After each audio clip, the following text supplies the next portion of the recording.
আমি আজকে রবীন্দ্রনাথের একটি নাট্য কবিতা তার কিছু নির্বাচিত অংশ শোনাবো। গান্ধারীর আবেদন। গান্ধারীর আবেদন কাহিনীটি রবীন্দ্রনাথ মহাভারত থেকে সংগ্রহ করে তার নিজস্ব সৃজন প্রতিভায় একটি স্বতন্ত্র রূপ দিয়ে মানব ধর্মের জয়ের কথা লিখেছেন। কবিতার এই নাট্য কবিতার প্রেক্ষাপট হলো যে পাণ্ডবেরা পাশা খেলায়, পরিকল্পিত পাশা খেলায় হেরে গেছে।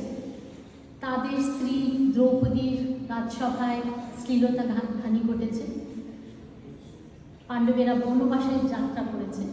তখন রাজমাতা গান্ধারী, যিনি মানব ধর্মের পূজারিণী, পুত্র স্নেহে অন্ধ ধৃতরাষ্ট্রের কাছে আবেদন জানাচ্ছেন কুকীর্তির জন্য দুর্যোধনকে পরিত্যাগ করা।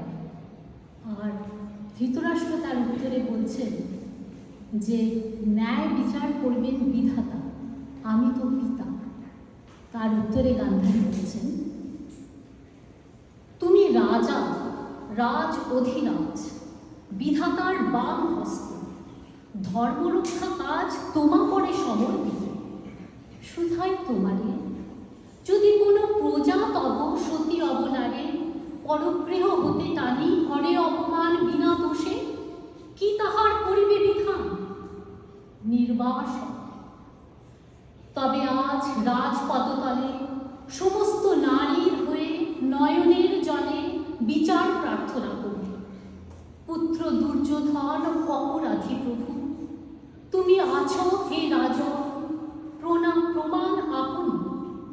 পুরুষে পুরুষে দ্বন্দ্ব স্বার্থ লয়ে বাঁধে অহরহ, ভালো মন্দ নাহি বুঝিতা। দণ্ডনীতি, ভেদ নীতি, কূটনীতি কত শত, পুরুষের রীতি পুরুষেই জানে। বলের বিরোধে বল, ছলের বিরোধে কত জেগে ওঠে ছল।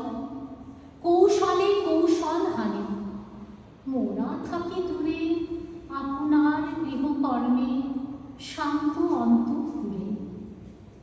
যে শেখা টানিয়া আনে বিদ্বেষ অনল, যে শেখা সঞ্চার করে ঈর্ষার বরণ বাহিরের দ্বন্দ্ব হতে।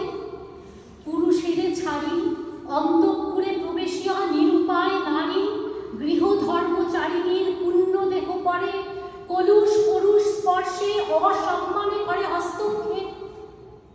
পতি সাথে বাধায় বিরোধ, যে নর পত্নীরে হানি লয় তার শোধ। সে শুধু পাষণ্ড নহে, সে যে কাপুরুষ। মহারাজ, কি তার বিধান? অকলুষ কুরুবংশে পাপ যদি জন্ম লাভ করে, সেও সহে। কিন্তু প্রভু, মাতৃগর্ভ ঘরে ভেবেছিল গর্ভে মোর বীর পুত্রগণ জন্মিয়াছে। হায় নাথ, সেদিন যখন অনাথিনী পাঞ্চালীর আর্ত কণ্ঠরা প্রাসাদ পাষাণ ভিত্তি করে দিল দ্রব, লজ্জা ঘৃণা করুণার তাপে ছুটি গিয়া হেরিনু হবাক কবাক্ষে। তার বস্ত্র আকর্ষিয়া খালো খালো হাসিতেছে সভা মাঝখানে গান্ধারীর পুত্র পিশাচেরা। ধর্ম জানে সেদিন চুরি নিয়া গেল জন্মের মতন জননীর শেষ গর্ব। কুরুরাজগণ, পৌরুষ কোথায় গেছে ছাড়িয়া ভারত? তোমরা হে মহারথী জড় মূর্তিবৎ বসিয়া রহিলে শেখা চাহি মুখে মুখে। কেহ বা হাসিল, কেহ করিলে কৌতুকে কানাকানি। কোষ মাঝে নিশ্চল কৃপান বজ্র নিঃশেষিত লুপ্ত বিদ্যুৎ সমান নিদ্রাগত। মহারাজ শুনো, মহারাজ এ মিনতি, দূর কর জননীর লাজ। বীর ধর্ম করহ উদ্ধার, পদাহত সতীত্বের ঘুচাও ক্রন্দন। অবনত ন্যায় ধর্মে করহ সম্মান, ত্যাগ কর দুর্যোধনে। পরিতাপ দহনে জর্জর হৃদয়ে করিছ শুধু নিষ্ফল আঘাত হে মহিষী।